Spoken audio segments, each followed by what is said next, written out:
Okay, ang nabunot niya ay ang judge number 5. Judge number 5. Sorry, hindi pa yung mic.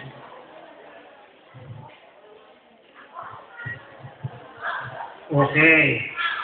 Good luck sa ating candidate number 2, no?